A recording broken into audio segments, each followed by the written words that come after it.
नमस्कार साथियों, स्वागत है आपका आपके अपने चैनल स्टडी विद मुकेश में। करंट अफेयर्स की वीकली क्लास को लेकर मैं आपके समक्ष उपस्थित हूँ। 5 जून 2021 से 11 जून 2021 तक के जितने भी महत्वपूर्ण करंट अफेयर्स के टॉपिक्स हैं, आज की इस क्लास में हम उनको यहाँ पर सम्मिलित करेंगे।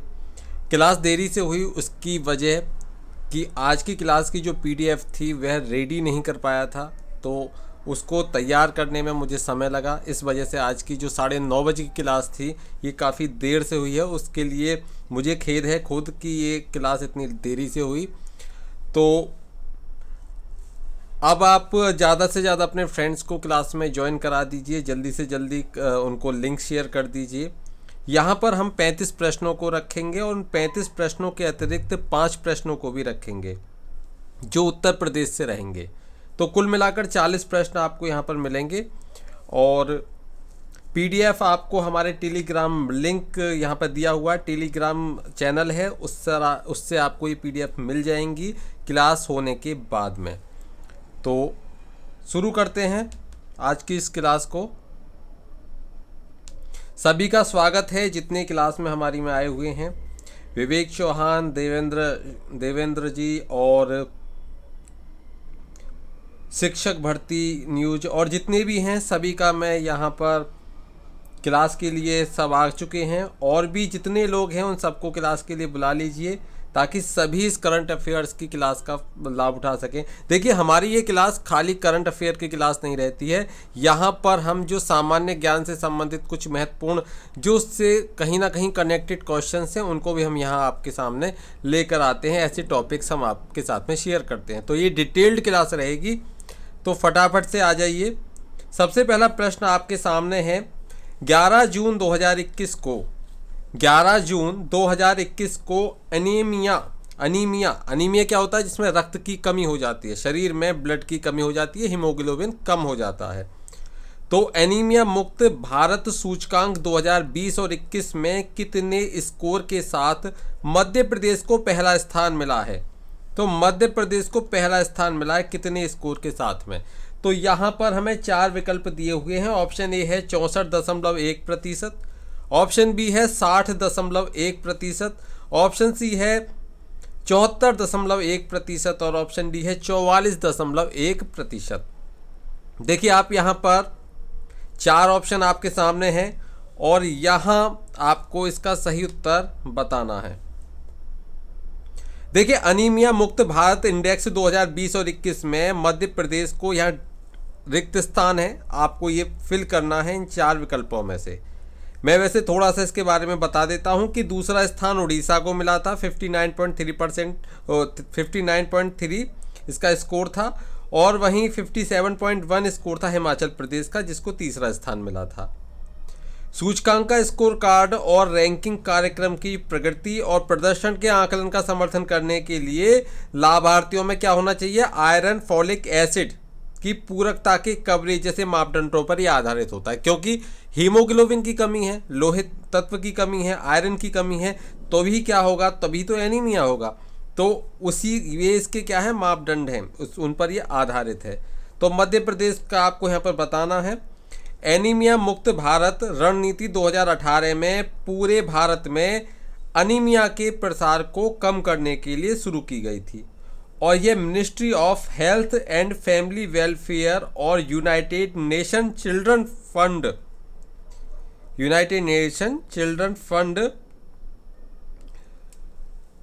यूनिसेफ जो है उसकी एक पहल है। तो यूनिसेफ की और किसकी? मिनिस्ट्री ऑफ हेल्थ कि ये पहल है। देखिए, सही विकल्प कौन सा होगा? बिल्कुल सही, जिसने ऑप्शन ए सेलेक्ट किया है बिल्कुल सही है, 64.1। और हम इसको करेक्ट कर देते हैं, इसको भी हम फिल कर देते हैं। देखिए, यहाँ पर था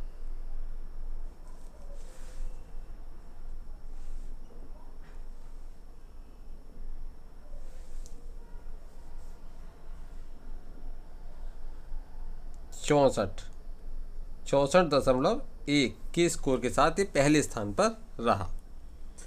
चलिए अगले प्रश्न की तरफ बढ़ते हैं। अगला प्रश्न है, 11 जून 2021 को जल जीवन मिशन के तहत केंद्र सरकार ने महाराष्ट्र सरकार को कितने करोड़ रुपए का अनुदान आवंटित किया? तो जल जीवन मिशन की बात हो रही है। जल जीवन मिशन के बारे में मैं आपको कई बार बता चुका हूँ। 2024 तक चलेगा। प्रत्येक ग्रामीण क्षेत्र में नल हो, प्रत्येक घर में नल हो, ये इसका लक्ष्य है। जल हो, स्वच्छ जल हो, ये लक्ष्य है। तो ऑप्शन ए है 7,300 करोड़ रुपए, ऑप्शन बी है 7,000 करोड़ रुपए और ऑप्शन सी है 7,200 करोड़ रुपए और ऑप्शन डी है 7,080 करोड़ रुपए। आप इतने इस विकल्प का हमें उत्तर बताइए। देखिए, यहाँ तक हम नाम यहाँ पर नहीं लेंगे, आपको कमेंट में हम कमेंट कर देंगे जो सही आंसर देते जा रहे हैं। बिल्कुल सही है। देखिए, यहाँ पर जब जल की बात हो रही है तो महाराष्ट्र से संबंधित मैं एक झील का नाम आपके साथ में साझा करूँगा। ये झील आप देख पा रहे होंगे, ये लोनार झील है। लोनार झील एक खारे पानी की झील है और ये कहाँ पर है? ये बुलढाणा जिला है महाराष्ट्र में।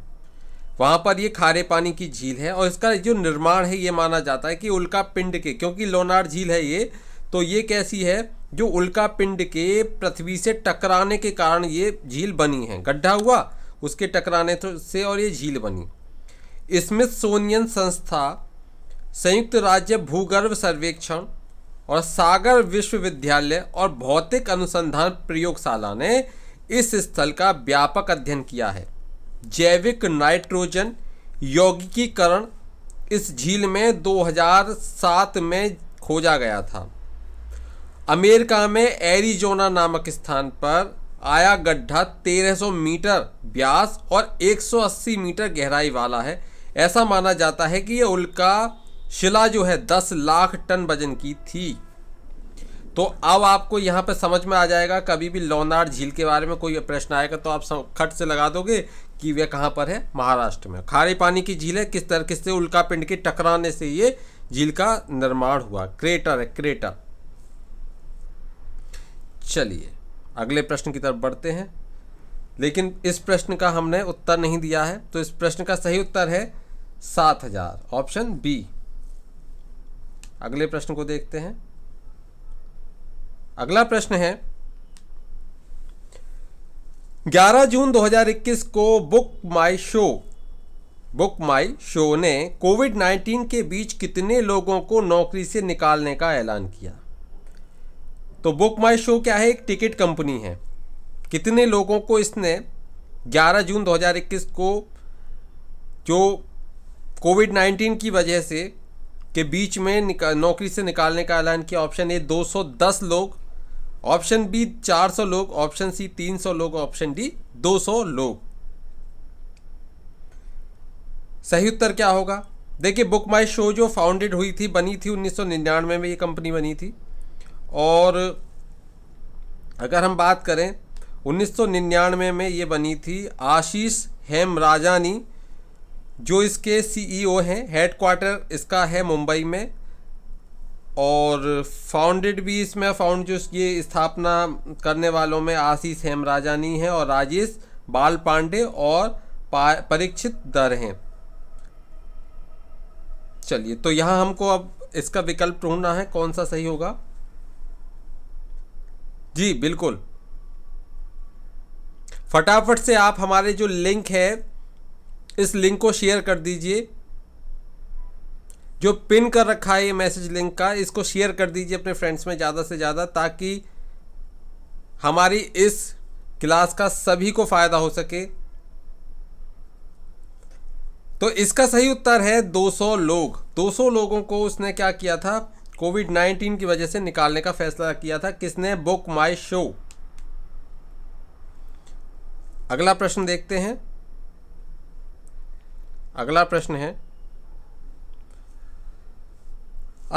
है, हाल में ही किस अफ्रीकी देश की सरकार ने भारतीय माइक्रो ब्लॉगिंग प्लेटफॉर्म कूपर अपना अकाउंट बनाया? Option A Somalia, option B Mali, option C Nigeria और ऑप्शन डी सूडान। तो अफ्रीका की बात हो रही है। अफ्रीका के ये देश हैं सोमालिया, माली, नाइजीरिया, सूडान। तो थोड़ा सा अफ्रीका की नदियों के बारे में समझ लेते हैं। तो अफ्रीका की जो अधिकांश नदियां हैं ये मध्य अफ्रीका के जो उच्च पठारी भाग है उससे निकलती हैं। खूब वर्षा होती है। अफ्रीका के जो उच्च पठार हैं इस महाद्वीप में जल विभाजक का ये कार्य करती हैं। मुख्य नदियां हैं नील है, नाइजर है, जम्बेजी है, कांगो है, लिम्पोपो और ऑरेंज, ये इसकी बड़ी नदियां हैं। जो महाद्वीप है इसका आधे से अधिक भाग इन्हीं नदियों से क्या होता है, प्रवाह क्षेत्र के अंतर्गत इनके में आता है। शेष का अधिकांश जो प्रवाह क्षेत्र है, जो झील है, कौन सी झील है, चाड झील है उसमें अफ्रीका में। उत्तरी सहारा क्षेत्र, कालाहारी क्षेत्र, ये इत्यादि सब इसमें है। पठारी भाग में अगर हम देखें तो मैदानी भाग में ये उतरते समय में ये नदियां क्या करती हैं, जलप्रपात और क्या करती हैं, द्रुतवह बनाती हैं। इसमें अपार संभावित जल शक्ति है। संसार की संभावित जल शक्ति का 1/3 भाग अफ्रीका में ही कृत गया है।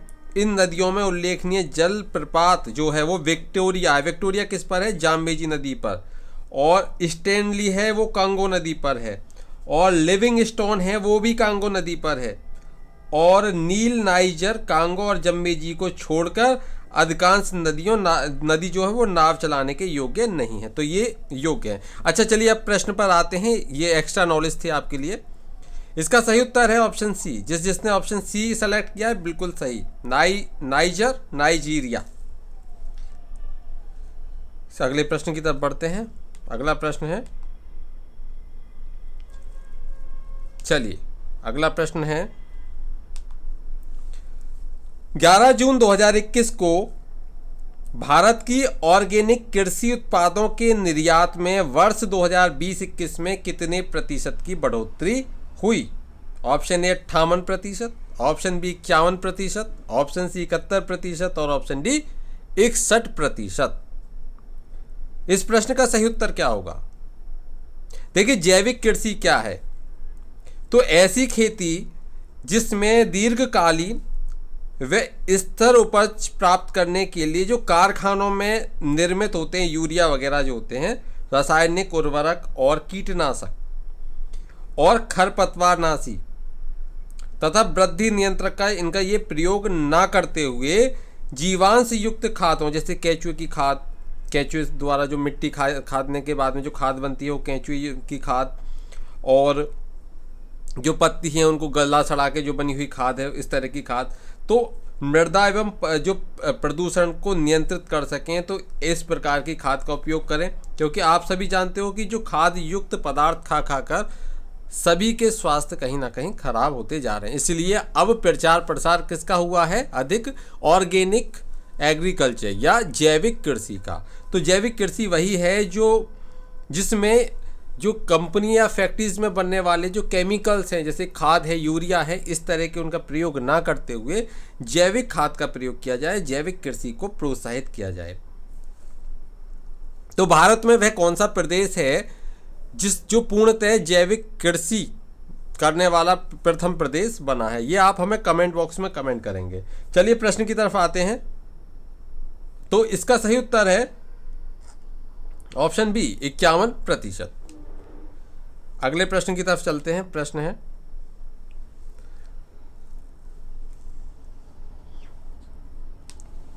देखिए 10 जून 2021 को भारतीय खाद्य सुरक्षा एवं मानक प्राधिकरण ने फूड बिजनेस ऑपरेटर्स के लिए कितने अक्टूबर से प्रत्येक बिल पर 14 अंकों का FSSAI लाइसेंस रजिस्ट्रेशन नंबर लिखना अनिवार्य कर दिया? महत्वपूर्ण प्रश्न है, प्रश्न महत्वपूर्ण है।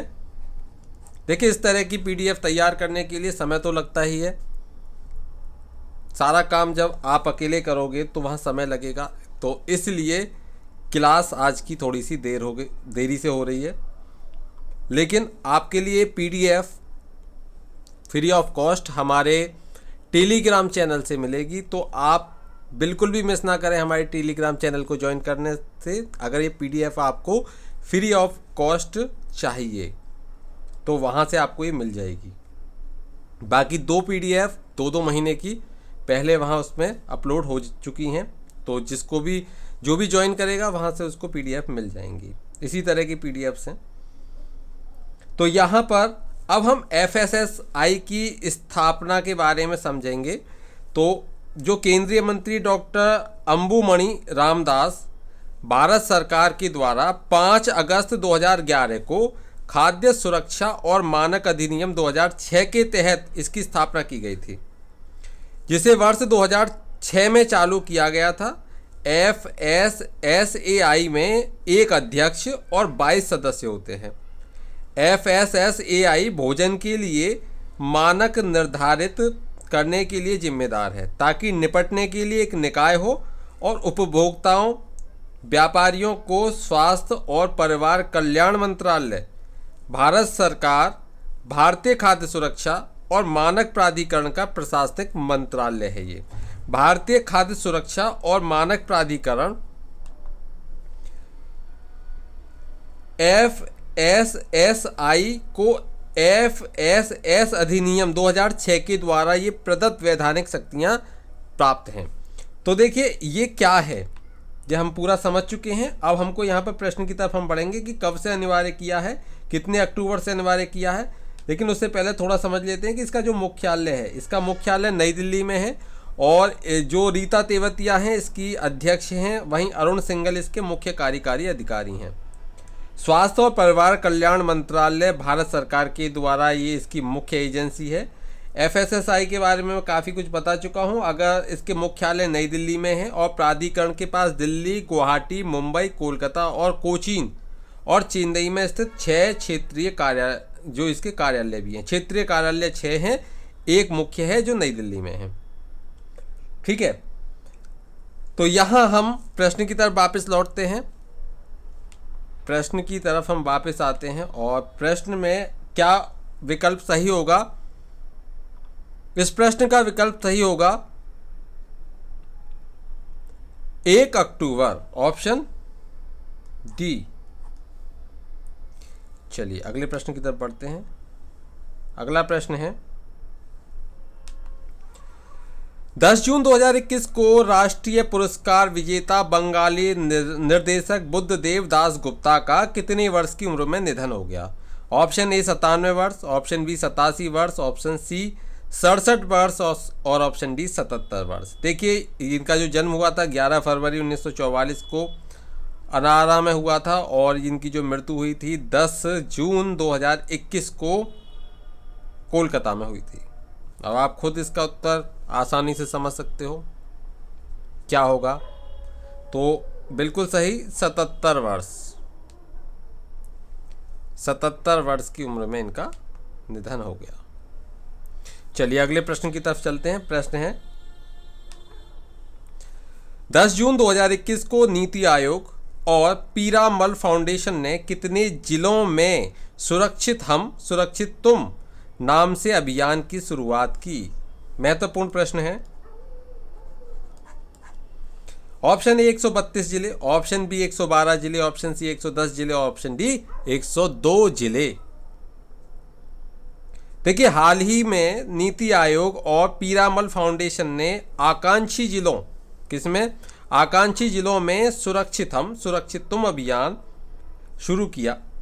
यह अभियान कोविड-19 के उन रोगियों को घरेलू देखभाल सहायता प्रदान करने में प्रशासन की सहायता के लिए शुरू किया गया था, जो लक्षणहीन, जिनमें सिम्टम्स शो नहीं दिख रहे थे कोरोना के, लेकिन कोरोना था या उनमें कुछ हल्के लक्षण थे।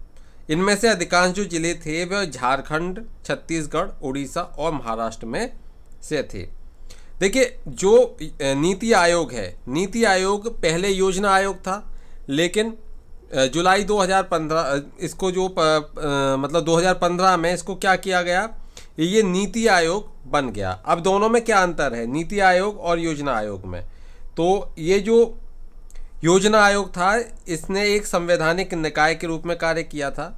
पंचवर्षीय योजना इसी के अंतर्गत चलती थी और इसका जो अध्यक्ष होता था, जो इसका मुख्य जो अधिकारी होता था वह होते थे प्रधानमंत्री, और योजना आयोग के अध्यक्ष और नीति आयोग के अध्यक्ष भी प्रधानमंत्री ही हैं। और इस जो संवैधानिक निकाय के रूप में कार्य किया था, जबकि इसे ऐसा दर्जा नहीं मिला था, फिर भी किया था। और जो नीति आयोग है ये एक सलाहकार थिंक ट्रैक के रूप में कार्य करता है और सदस्यों की बात करें तो जो नीति आयोग के सदस्य हैं, ये सदस्यों की व्यापक विशेषज्ञता पर बल देता है, और जो योजना आयोग था यह सीमित विशेषज्ञता पर निर्भर था। मतलब विशेषज्ञता की अगर बात करें, स्पेशलिटी की बात करें, तो वह नीति आयोग में है। नीति आयोग में एक बात और है कि ये सहकारी संघवाद की भावना पर कार्य करता है, क्योंकि ये राज्यों की समान भागीदारी सुनिश्चित करता है। तो नीति आयोग में राज्यों को भी समान भागीदारी दी हुई है। वहीं जो योजना आयोग था उसमें क्या था कि इसकी वार्षिक योजना बैठकों में राज्यों की भागीदारी बहुत ही कम रहती थी। मतलब वो केंद्र पूरा उस पर कंट्रोल करता था, राज्यों का कम उसमें प्रतिनिधित्व था। लेकिन नीति आयोग में सहभागिता उनकी रखी है बराबर। प्रधानमंत्री जी द्वारा नियुक्त सचिवों को सीईओ के रूप में जाना जाता है नीति आयोग के अंतर्गत, और जबकि जो योजना आयोग था उसमें सचिवों को सामान्य प्रक्रिया के माध्यम से नियुक्त किया जाता था। और जो नीति आयोग है वह है ये बॉटम अप अप्रोच पर कार्य करता है, और जबकि जो योजना आयोग था यह टॉप डाउन अप्रोच पर कार्य करता है। तो ये बॉटम अप, नीचे से ऊपर, नीति आयोग नीचे से ऊपर की तरफ वर्क करता है, और जबकि जो योजना आयोग था वह टॉप टू बॉटम की तरफ चलता था, मतलब ऊपर से नीचे की तरफ आता था। इस अप्रोच पर वर्क करते थे। नीति आयोग में नीतियां लागू करने का अधिकार नहीं है। जो नीति आयोग है इसे नीतियां लागू करने का अधिकार नहीं है, जबकि योजना आयोग में क्या था कि राज्यों के लिए नीतियां बनाता था और स्वीकृत परियोजनाओं के लिए धन आवंटित करता था। और नीति आयोग में क्या है, इसे धन आवंटित करने की शक्ति भी नहीं है जो वित्त मंत्री में निहित है।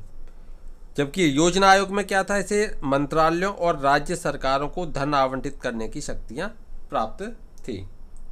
तो नीति आयोग आप समझ चुके हो, और योजना आयोग में जो अंतर है वह समझ चुके हो। अब हम आते हैं प्रश्न के ऊपर। चलिए देखिए, बिल्कुल सही, आप सबने बिल्कुल सही उत्तर दिया है, 112 जिले, ऑप्शन बी।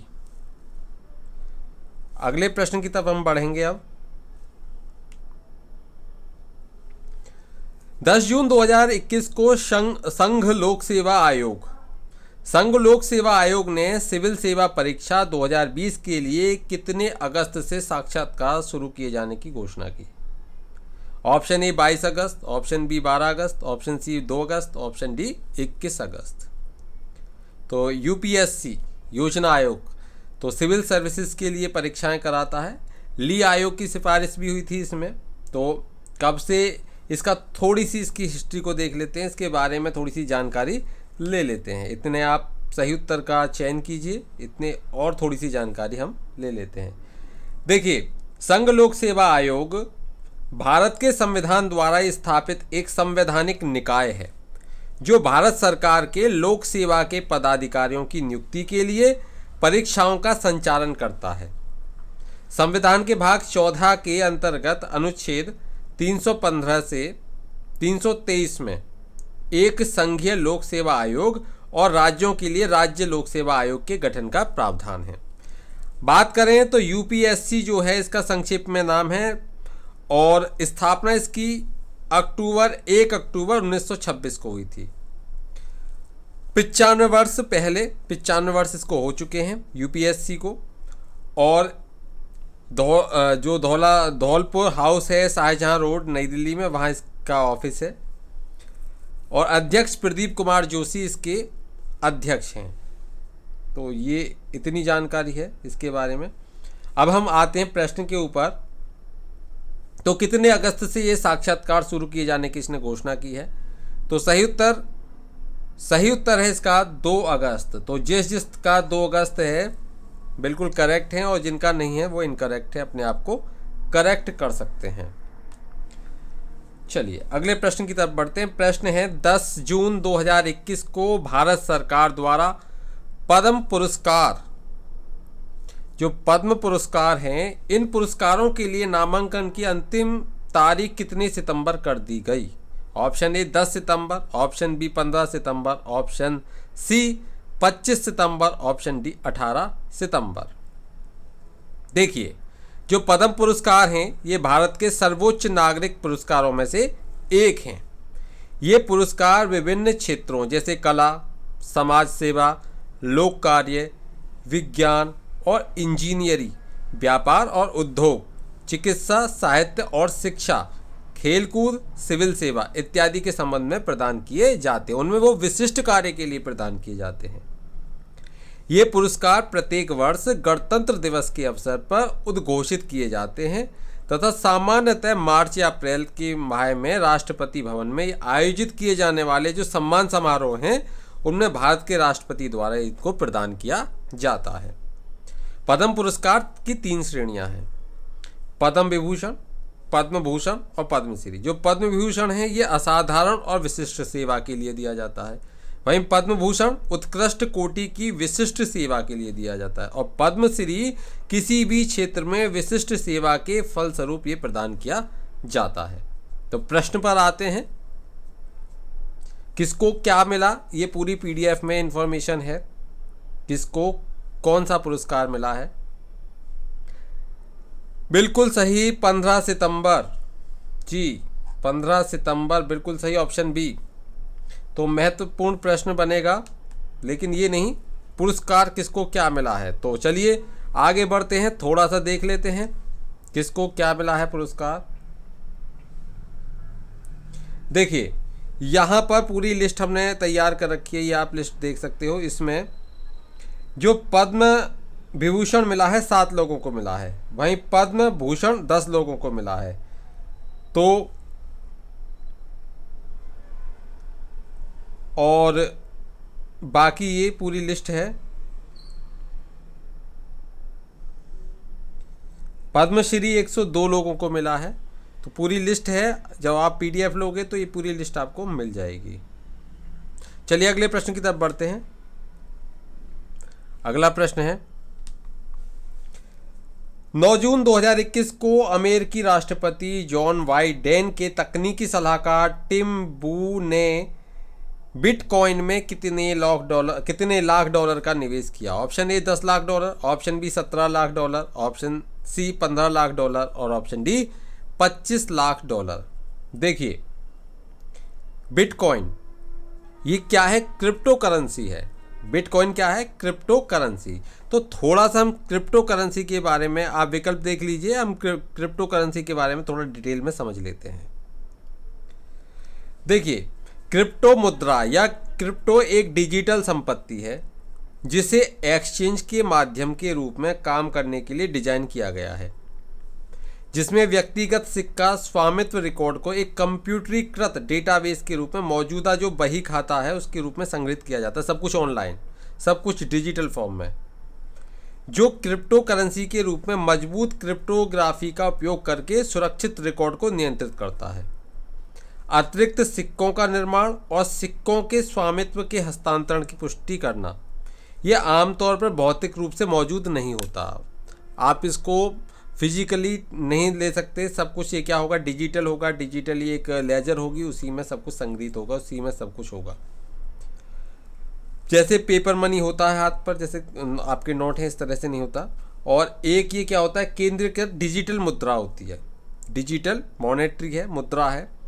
केंद्रीय बैंकिंग प्रणालियों के ये विपरीत विकेंद्रीकृत नियंत्रण का उपयोग करती है। मतलब जो केंद्रीकृत है प्रणाली बैंकिंग की, उसके अपोजिट है बिल्कुल, ये विकेंद्रीकृत नियंत्रण का उपयोग करती है।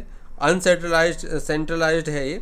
जब किसी क्रिप्टो क्यूरेंसी को एक जारीकर्ता द्वारा जारी या जारी किए जाने के पहले खनन या बनाया जाता है तो उसे आमतौर पर केंद्रीकृत माना जाता है, जब विकेंद्रीकृत नियंत्रण के साथ लागू किया जाता है।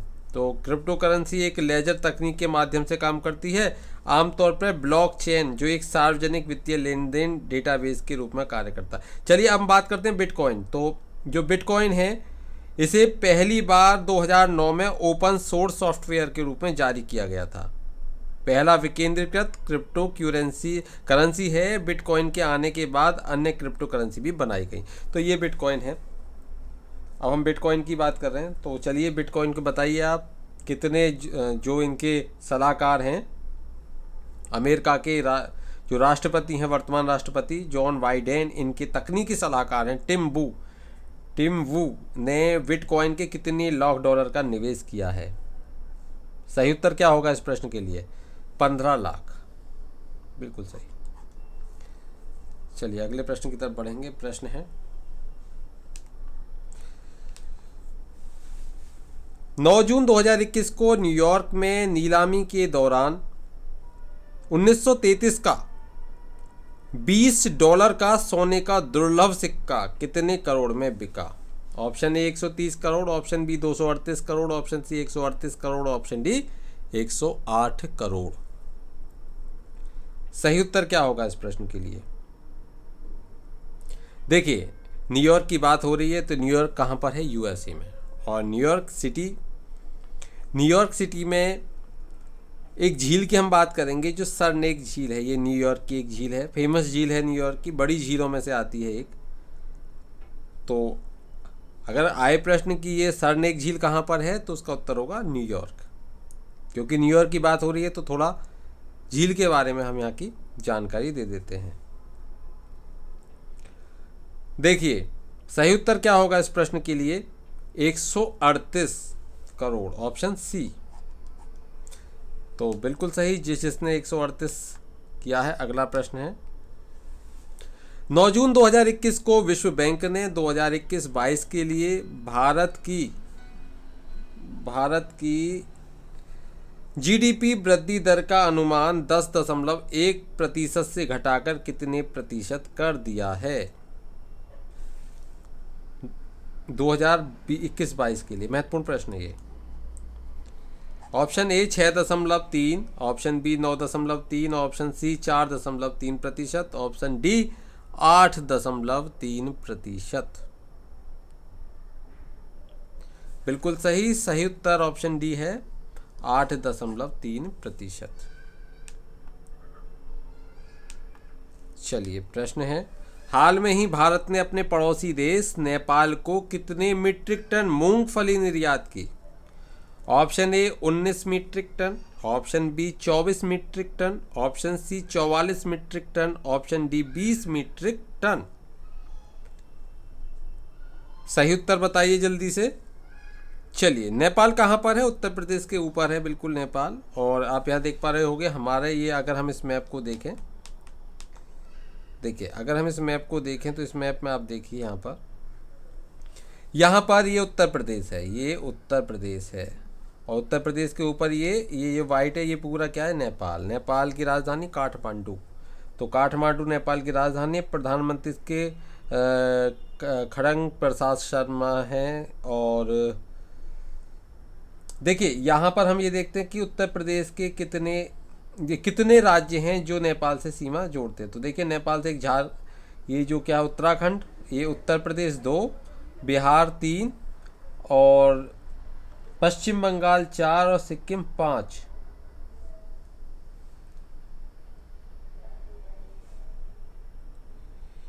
चलिए अब हम देखेंगे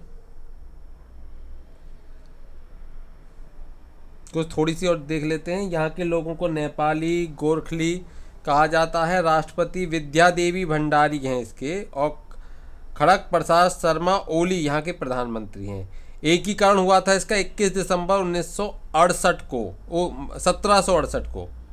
गणराज्य बना ये 28 दिसंबर 2007 से। और यहाँ की जो मुद्रा है वो रुपया है यहाँ की मुद्रा। चलिए इस प्रश्न का सही उत्तर क्या है? 24 मीट्रिक टन, ऑप्शन बी। बढ़ते हैं अगले प्रश्न की तरफ। अगला प्रश्न है 9 जून 2021 को भारतीय राज्य बिहार ने कोविड-19 से मरने वालों के लिए कितने करोड़ रुपए की राशि मंजूर की? Option A 300 crore, option B 320 crore, option C 200 crore, option D 330 crore. Bihar, red colour में आप जो देख रहे हो ये बिहार है।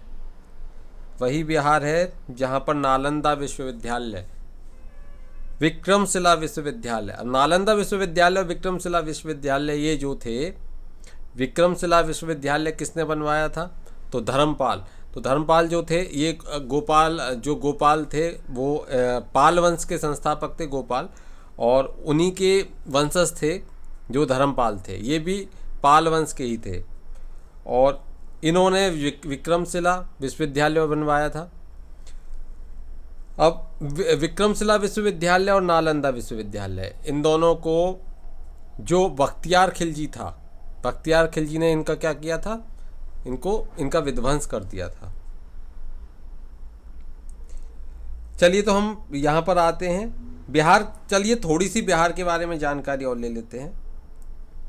तो बिहार, अगर हम जो प्राचीन इतिहास अगर उठाकर देखेंगे तो बिहार एक गौरवशाली प्रदेश रहा है।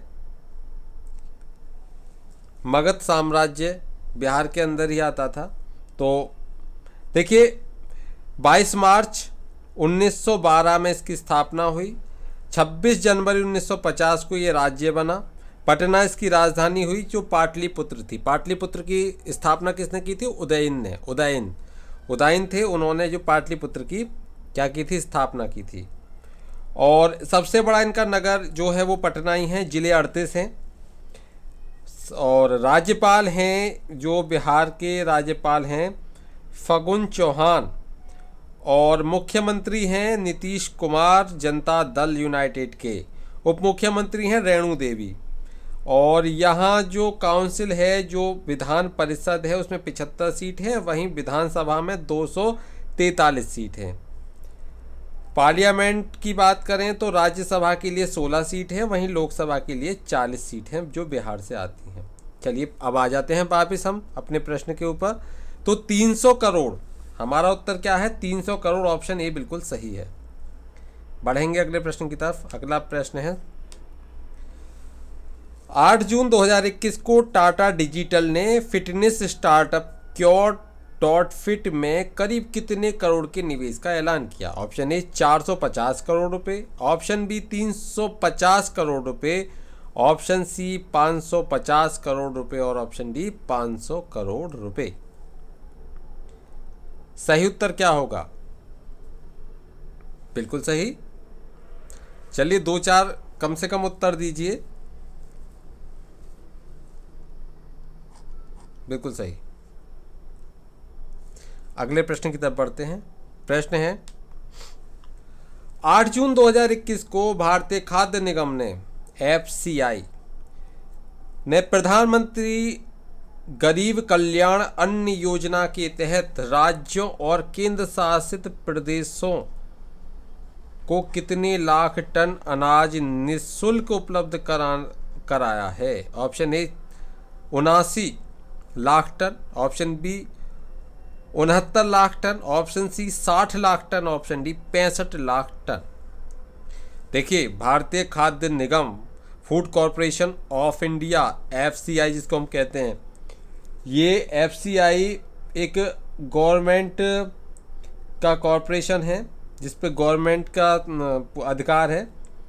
और PSU है ये, और इसकी स्थापना हुई थी 1964 में। गवर्नमेंट ऑफ इंडिया इसकी संस्थापक है। मुख्यालय इसका नई दिल्ली में है, हेडक्वार्टर जो है, और पूरी ऑल ओवर इंडिया में ये अपना काम करती है। इसके जो प्रमुख व्यक्तियों में हैं श्री DV प्रसाद, जो एक IAS अधिकारी हैं, वो इसके चेयरमैन और MD हैं। और उत्पाद की बात करें तो मेनली जो गेहूं और चावल, इसमें ये इनको रखते हैं, सेवाएं देते हैं, गवर्नमेंट पॉलिसी एग्जीक्यूशन करते हैं। और कर्मचारियों की तो इसमें करीब 36,515 है, पोजीशन लिए हुए हैं 26,716। ये तो बाकी जो भी आप डिटेल अगर इसके बारे में और डिटेल में जानना चाहें तो इसकी जो यहाँ पर दी हुई वेबसाइट है वहाँ पर आप जाकर इसको डिटेल में समझ सकते हो। समझना चाहिए आपको, जितना डीप में जाओगे उतना आपके लिए बेनिफिशियल है। देखिए प्रश्न की तरफ हम वापस आते हैं और इस प्रश्न का उत्तर होगा 69, मतलब 69 लाख टन, ऑप्शन बी। अगले प्रश्न की तरफ बढ़ते हैं। अगला प्रश्न है 8 जून 2021 को भारत को संयुक्त राष्ट्र आर्थिक और सामाजिक परिषद इकोसॉक में किस वर्ष के लिए चुना गया? महत्वपूर्ण प्रश्न है, महत्वपूर्ण प्रश्न है। 2022 से 26, 2022 से 28, 2022 से 24 या 2023 से 24? जल्दी से जल्दी उत्तर दीजिए। संयुक्त राष्ट्र आर्थिक और सामाजिक परिषद इकोसाक में किस वर्ष के लिए चुना गया? सही से उत्तर दीजिए इसका, फटाफट से दीजिए। बिल्कुल सही, बिल्कुल बिल्कुल बिल्कुल।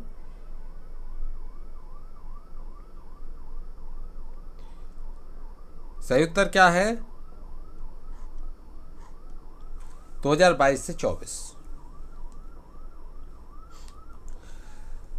8 जून 2021 को विदेश मंत्री एस जयशंकर कितने दिनों की यात्रा पर कुवैत गए?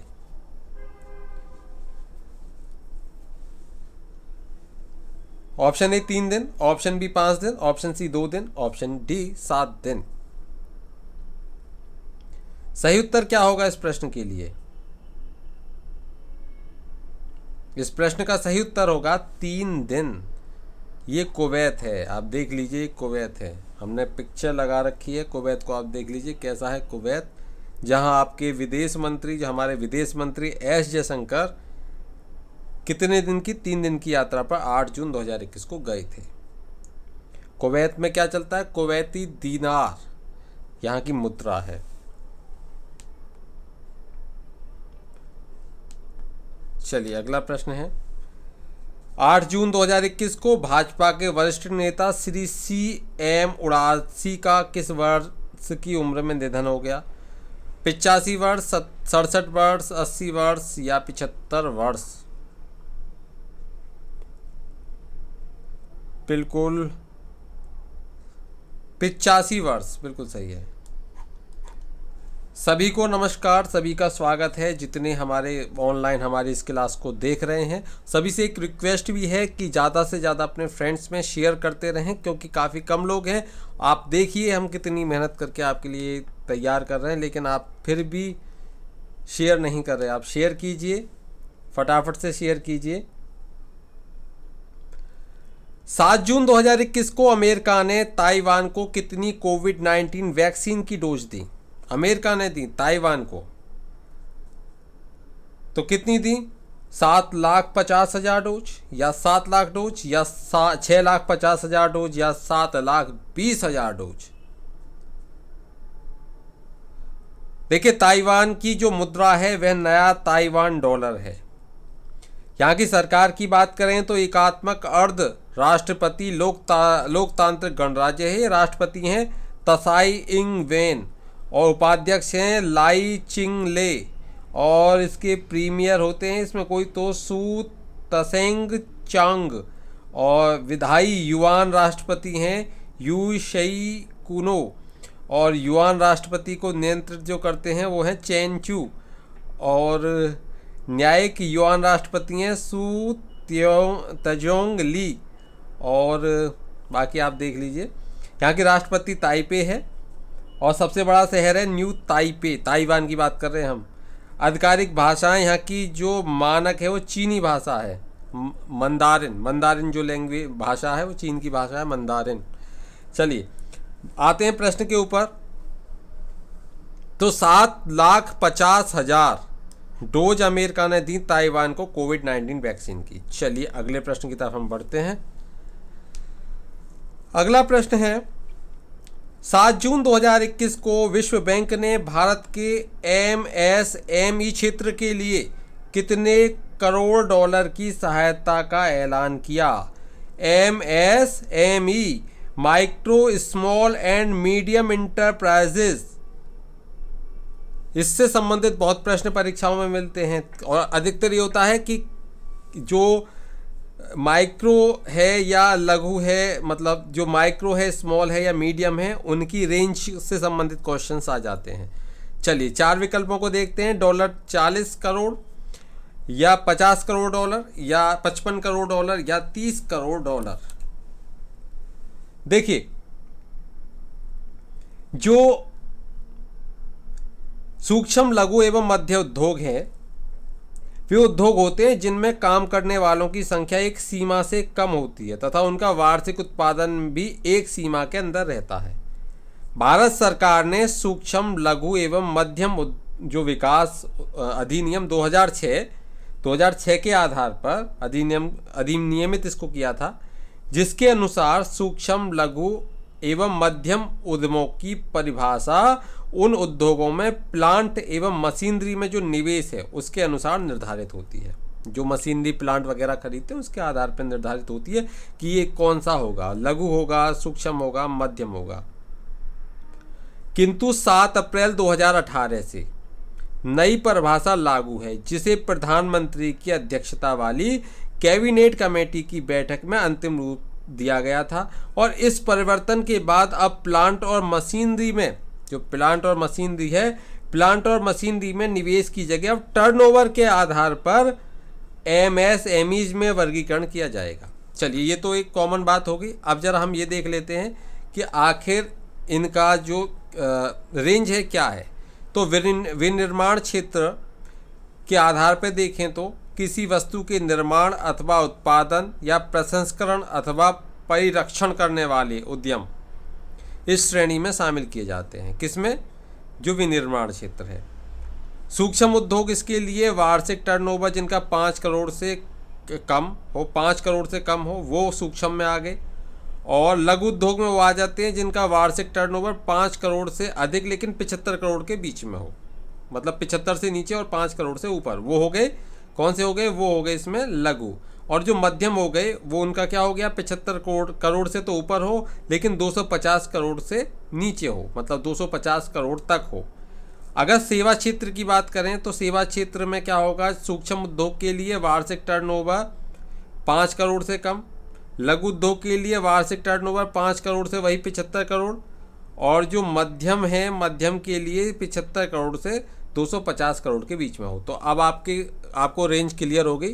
प्रश्न आएगा, आप आसानी से सही उत्तर लगा सकते हो। चलिए, अब आते हैं प्रश्न के ऊपर। तो इसका सही उत्तर क्या है? ऑप्शन बी, 50 करोड़, बिल्कुल सही। जिसने ऑप्शन बी सेलेक्ट किया है बिल्कुल सही है। चलिए, प्रश्न है 7 जून 2021 को नवी मुंबई नगर निगम ने अपने सभी छात्रों के लिए कितने हजार रुपए की वित्तीय सहायता की घोषणा की? Option A 1000, option B 1200, option C 1500, option D 2000। सही उत्तर क्या होगा? इस प्रश्न का सही उत्तर क्या होगा? सही उत्तर है ऑप्शन ए 1000, बिल्कुल सही। चलिए अगले प्रश्न की तरफ बढ़ते हैं। प्रश्न है 7 जून 2021 को राष्ट्रपति द्वारा नियुक्त किए गए नौसेना संचालन के महानिदेशक वाइस एडमिरल राजेश पेढ़रकर कब भारतीय नौसेना में शामिल हुए? ऑप्शन ए जनवरी 1997, ऑप्शन बी जनवरी 2000, ऑप्शन सी जनवरी 1980, ऑप्शन डी जनवरी 1987। तो तीनों सेनाओं का सर्वोच्च कौन होता है? राष्ट्रपति। चलिए प्रश्न के ऊपर फटाफट से आते हैं। तो जनवरी 1987 आंसर हमें मिल रहा है, बिल्कुल सही है, ऑप्शन डी। चलिए अगला प्रश्न देखते हैं।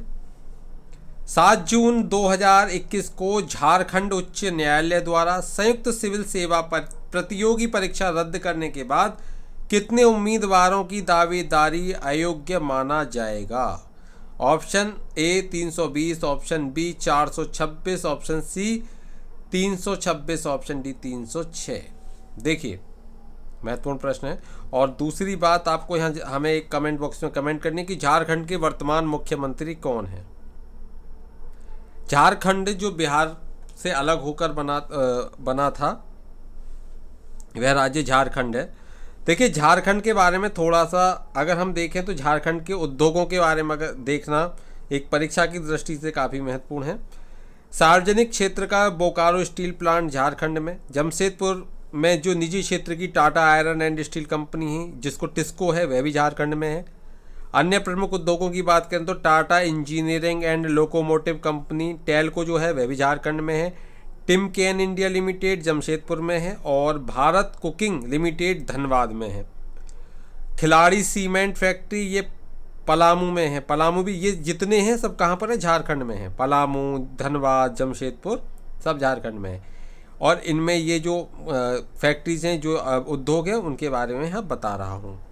इंडियन एल्यूमिनियम मुरी में है, और ACC सीमेंट है चाईबासा में, और सेंट्रल कोल्ड फील्ड्स लिमिटेड है रांची में, और Usha Martin Usha Beltron uranium corporation engineering limited है जादूगोड़ा में, वह हिंदुस्तान कॉपर लिमिटेड है मुसावनी में, tin plate company of India limited है जमशेदपुर में, इंडियन एक्सप्लोसिव लिमिटेड है गोमिया में, और हिंडाल्को बॉक्साइड, तो हिंडाल्को भी फेमस है काफ़ी, तो हिंडाल्को बॉक्साइड है कहाँ, लोहरदगा में। देखिए, झारखंड राज्य खनिज संसाधनों में देश का समृद्धशाली राज्य है। यहाँ उपलब्ध प्रमुख खनिज हैं कोयला, कच्चा लोहा, चूना पत्थर, तांबा, बॉक्साइड, चीनी मिट्टी, काइनाइट, चिकनी मिट्टी, डोलोमाइट और ग्रेफाइट, और बेटोनाइट, और साबुन पत्थर, और बिलोरी रेत, और सिलिका बालू। इस नवगठित राज्य में जो सिंह भूमि है, देखिए जो सिंह भूमि है, और बोकारो और हजारीबाग, रांची और कोडरमा और धनबाद में कोयला, अभ्रक और अन्य खनिजों में दोहन की अपार क्षमता है। तो ये झारखंड के बारे में महत्वपूर्ण जानकारी थी। अब आइए हम प्रश्न की तरफ आ जाते हैं। तो हमारा प्रश्न क्या कहता है हमसे कि कितने अयोग्य हो गए, तो फटाफट से तो कमेंट बॉक्स में कमेंट कीजिए जल्दी से उत्तर। नहीं किया कोई नहीं, 326 ऑप्शन सी इसका सही है, 326। चलिए अगला प्रश्न है, हाल में ही भारतीय राज्य उत्तर प्रदेश ने वन महोत्सव के दौरान कितने पौधे लगाने का ऐलान किया। महत्वपूर्ण प्रश्न है, और हम इसे उत्तर प्रदेश के जो 5 महत्वपूर्ण प्रश्न हैं उनमें भी करा चुके हैं। तो जल्दी से आप हमें उत्तर दीजिए। Option A 35 crore, option B 20 crore, option C 40 crore, option D 30 crore. बिल्कुल सही, बिल्कुल सही, सही उत्तर है इसका 30 करोड़, ऑप्शन डी। परीक्षा में इतना समय नहीं मिलेगा सोचने के लिए, इसलिए फटाफट से कीजिए, आपकी परीक्षाएं बहुत निकट हैं। लेखपाल भर्ती परीक्षा भी जल्द ही नोटिफिकेशन जारी हो सकता है, और 17,000 की शिक्षक भर्ती परीक्षा भी जल्दी ही आ सकती है। तो इसलिए तैयार रहिए, अपनी करंट अफेयर को, अपनी सामान्य ज्ञान को परफेक्ट रखिए। प्रश्न है, 6 जून 2021 को भारत के किस राज्य ने वंचित छात्रों को सिविल सेवाओं जैसी परीक्षा के लिए मुफ्त में कोचिंग देने का ऐलान किया। तो प्रश्न बहुत महत्वपूर्ण है, यहाँ कन्फ्यूजन होगा लोगों को उत्तर प्रदेश और अन्य प्रदेश में। तो देखिए, बिहार, राजस्थान, मध्य प्रदेश या उत्तर प्रदेश। उत्तर प्रदेश में जो फ्री कोचिंग देने वाली योजना है उसका नाम है अभ्युदय, लेकिन हम बात कर रहे हैं 6 जून 2021 की। तो 6 जून 2021 को फोकस कीजिए। तो अभ्युदय 6 जून से तो शुरू नहीं हुई थी, तो 6 जून को किस प्रदेश में ये योजना शुरू हुई थी? तो जी बिल्कुल बिल्कुल राजस्थान में योजना शुरू हुई थी। अब योजना का नाम क्या है, चलिए आगे समझ लेते हैं। देखिए, इस योजना का पालन करते हुए अल्पसंख्यक पिछड़ा वर्ग, जो मुख्यमंत्री गहलोत हैं, उन्होंने योजना शुरू की थी, मुख्यमंत्री अनुप्रति कोचिंग योजना। तो कौन सी? मुख्यमंत्री अनुप्रति कोचिंग योजना शुरू की थी।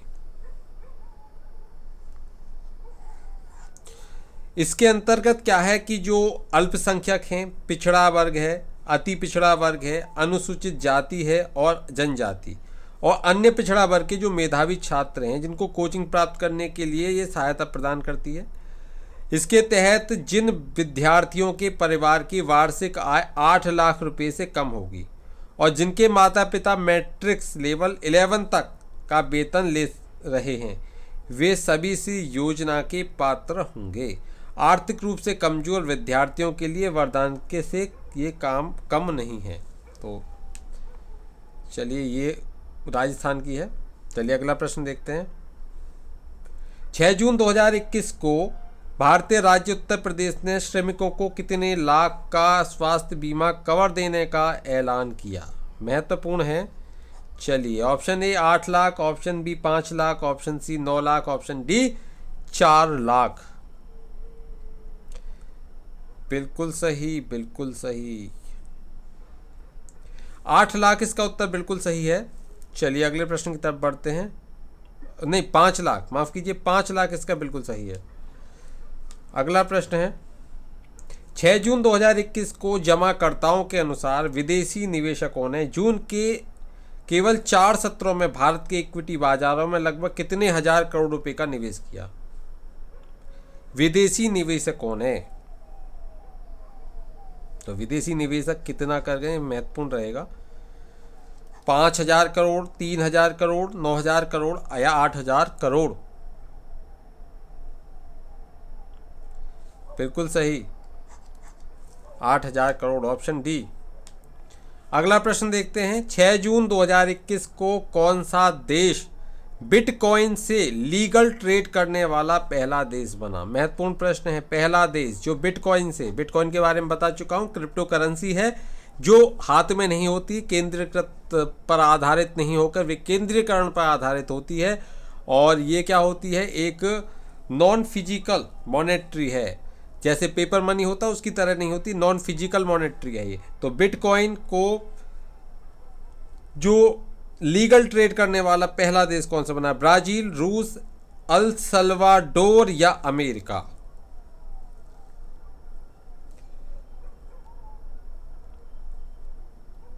तो देखिए, ब्राजील ने ये नहीं किया, आपका ऑप्शन 1 खत्म। रूस ने नहीं किया, ऑप्शन बी भी खत्म। अमेरिका ने भी नहीं किया, तो ऑप्शन डी भी खत्म। तो क्या बचा? Option C. सही उत्तर है ऑप्शन सी, अल सल्वाडोर। अब आपको बताना है अल सल्वाडोर किस महाद्वीप पर है। कमेंट बॉक्स में कमेंट करनी है आपको ये उत्तर।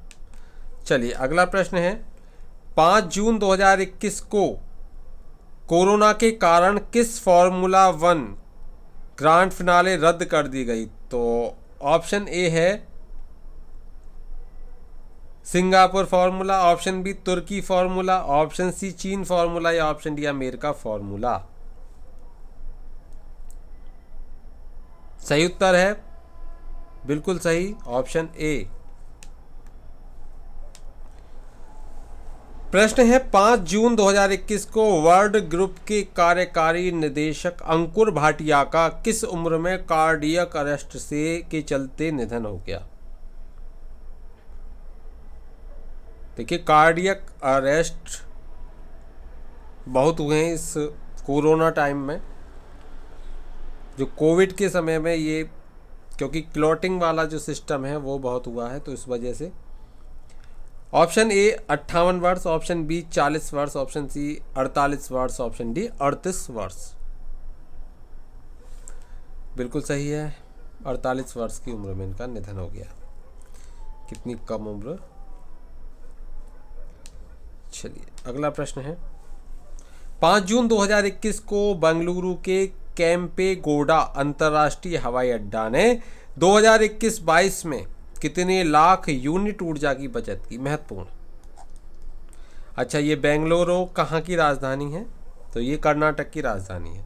अब आपको प्रश्न का उत्तर ये रहेगा, जो कमेंट बॉक्स में कमेंट करना है कि जो कर्नाटक के मुख्यमंत्री हैं उनका नाम क्या है। वर्तमान मुख्यमंत्री का नाम आपको बताना है। राजधानी बेंगलुरु कर्नाटक की, और जो कर्नाटक के वर्तमान मुख्यमंत्री हैं उनका नाम आपको हमें कमेंट बॉक्स में कमेंट करना है। चलिए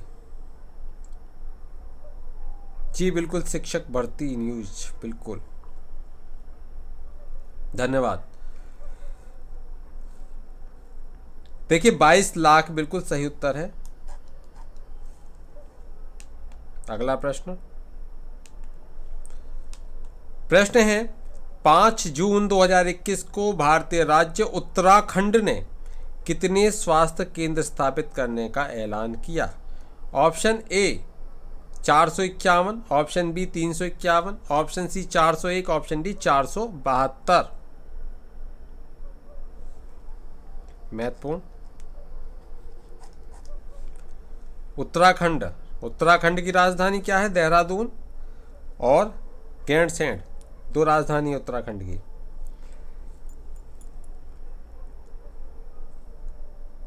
ग्रीष्मकालीन है गैंडसैंड और शीतकालीन है देहरादून। इस प्रश्न का जल्दी से उत्तर दीजिए। देखिए, इस प्रश्न का सही उत्तर है 451, ऑप्शन ए। अगला प्रश्न देखते हैं। प्रश्न है 5 जून 2021 को भारत की आईटी कंपनी कितने लाख करोड़ के मार्केट कैप के साथ भारत की तीसरी आईटी कंपनी बनी? 5 लाख करोड़, 3.5 लाख करोड़ रुपए, या 2 लाख करोड़ रुपए, या 3 लाख करोड़ रुपए? आईटी कंपनी ने कितने लाख करोड़ की मार्केट कैप के साथ भारत की तीसरी आईटी कंपनी बनी? 3 लाख करोड़, ऑप्शन डी। चलिए, अब हम बढ़ेंगे उत्तर प्रदेश की तरफ। तो उत्तर प्रदेश के विशिष्ट 5 प्रश्नों के साथ में शुरू करते हैं। पहला प्रश्न है, उत्तर प्रदेश में गोरखपुर से किसान सम्मान निधि योजना कब प्रारंभ की गई? महत्वपूर्ण प्रश्न है ये। गोरखपुर से प्रारंभ की गई थी किसान सम्मान निधि योजना। कब प्रारंभ की गई थी? 24 फरवरी 2019, या 24 फरवरी 2020, या 24 फरवरी 2021, या 24 फरवरी 2018? सही उत्तर क्या होगा? सही उत्तर क्या होगा इस प्रश्न के लिए?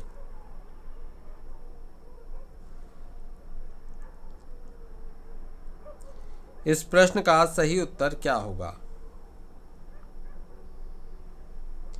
बिल्कुल सही, ऑप्शन ए सही है। 24 फरवरी 2019 को उत्तर प्रदेश के गोरखपुर से किसान सम्मान निधि योजना प्रारंभ की गई थी। अगला प्रश्न है, देश की पहली स्वदेशी semi high speed train Vande Bharat express, वंदे नहीं है, वंदे है, वंदे, वंदे, वंदे मातरम, वंदे, वंदे, वंदे भारत एक्सप्रेस को किस तिथि से वर्तमान प्रधानमंत्री श्री नरेंद्र मोदी जी ने हरी झंडी दिखाकर दिल्ली से वाराणसी को रवाना किया? 15 फरवरी 2018, 15 फरवरी 2019, 15 फरवरी 2020, या 15 फरवरी 2021? जल्दी से इस प्रश्न का उत्तर कमेंट बॉक्स में कमेंट कीजिए। बिल्कुल सही, बिल्कुल सही, वेरी गुड, 15 फरवरी 2019 से। अगले प्रश्न को देखेंगे। प्रश्न है, इलाहाबाद जिले का नाम बदलकर प्रयागराज किए जाने की अधिसूचना किस तिथि को जारी हुई? Option A 18 October 2021, option B 18 October 2019, option C 18 October 2018, और ऑप्शन डी 18 अक्टूबर 2020? सही उत्तर क्या होगा इस प्रश्न का?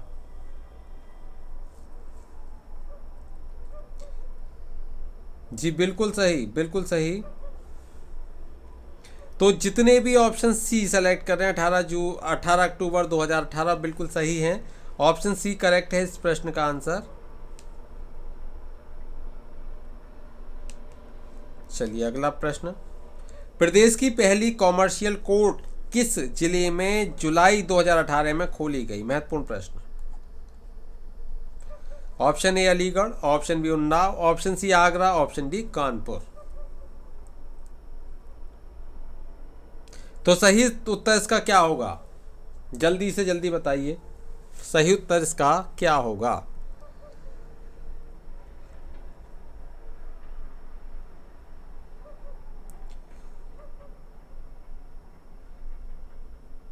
बिल्कुल सही, कानपुर, ऑप्शन डी कानपुर। अगला प्रश्न है और अंतिम प्रश्न आज की क्लास का। 24 अप्रैल 2018 को प्रदेश का 17वां नगर निगम कौन सा बना? Option A Shahjahanpur, option B Bareilly, option C Kanpur, option D Sultanpur? सही उत्तर क्या होगा? जल्दी से जल्दी कमेंट बॉक्स में कमेंट कीजिए, सही उत्तर क्या होगा? 2018 का प्रश्न है, पता चले आपकी तैयारी कैसी है। इस प्रश्न का कितने लोग सही उत्तर देते हैं? जल्दी से जल्दी सही उत्तर दीजिए इस प्रश्न का। तो देखिए इसका सही उत्तर है ऑप्शन ए, शाहजहांपुर। अप्रैल 2018 में ये प्रदेश का 17वां नगर निगम बना, शाहजहांपुर। तो ये थी आज की हमारी जो महत्वपूर्ण करंट अफेयर की क्लास थी। 5 जून 2021 से 11 जून 2021 तक के महत्वपूर्ण प्रश्नों को लिए हुई थी क्लास, और उन प्रश्नों के साथ में जो महत्वपूर्ण जानकारियाँ थीं वह भी हमने अपनी इस क्लास में देने का प्रयास किया। आई होप आपको हमारी ये क्लास अच्छी लगी होगी। अगर क्लास अच्छी लगी हो तो अपने फ्रेंड्स में हमारी क्लास के लिंक को ज़्यादा से ज़्यादा शेयर करें। साथ ही साथ लाइक के साथ साथ में कमेंट बॉक्स में कमेंट ज़रूर करें कि आपको क्लास कैसी लगी। और ये जो पीडीएफ है हमारी क्लास की, ये पीडीएफ आपको हमारे टेलीग्राम चैनल से मिल जाएगी।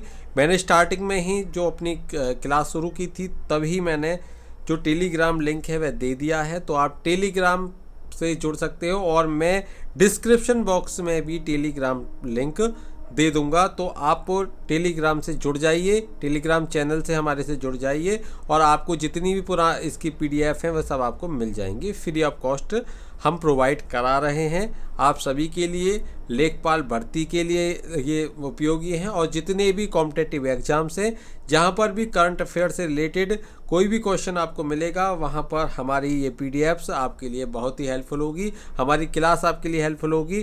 तो आज के लिए बस इतना ही, मिलते हैं फिर एक नई क्लास के साथ एक नए वीक को लेकर। तब तक के लिए जय हिंद, जय भारत, शुभ रात्रि।